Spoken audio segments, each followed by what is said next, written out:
Hi, everyone. My name is Shelby Astle, and I'm presenting research from my colleagues and I on public opinions of sexual advance directives.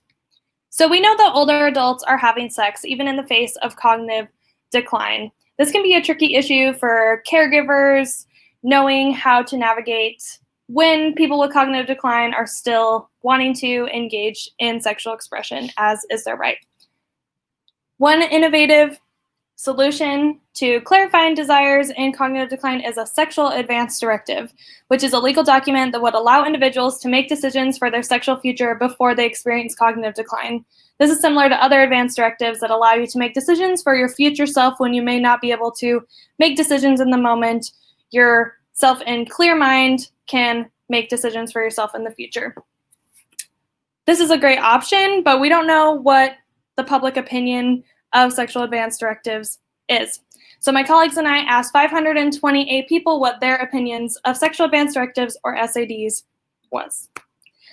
So in response to the questions, should sexual advance directives exist? About 65% said yes, and gave the following reasons why. Yes, to protect an individual's rights and wishes, to protect against charges of sexual abuse. Because the person made the agreement before cognitive decline, it's valid. It's up to the individual or couple if they want an SAD. It's no different than other advance directives, and as long as it doesn't provide a blanket statement of consent, meaning that if I sign this legal document, I'm not necessarily agreeing to all sexual activity in the future, consent in the moment still matters. For those who said no, SADs shouldn't exist, they gave the following reasons. Because they give a blanket statement of consent, unpredictability of the future. How am I going to know what I want when I'm experiencing cognitive decline? There's potential for sexual violence or manipulation from partner, and a legal document just isn't necessary for this issue. When we asked, would you sign a sexual advance directive now? About 60% said yes, and gave the following reasons. To protect my rights and clarify wishes, legal protection of sexual preferences, preserve autonomy in sexual decision-making. I don't want my caregivers or my children making these decisions for me. Sex is an important part of life I don't want to lose. And to prepare for the future, better safe than sorry. For those who said no, about 40%, they said, I'm too young. I'm not sexually active or in a committed relationship. I don't know what's going to happen in the future. I don't want a blanket statement of consent. And I just don't want to have sex when I'm old.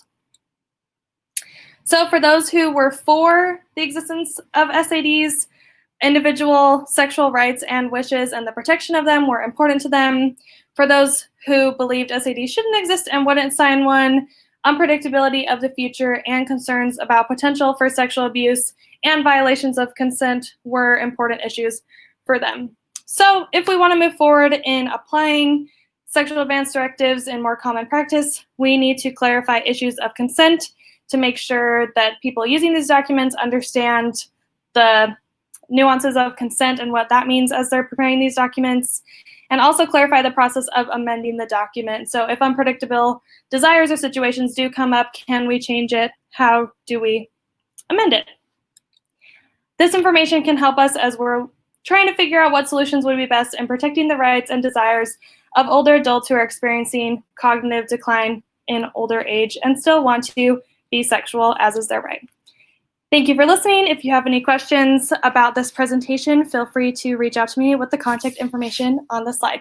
Thank you.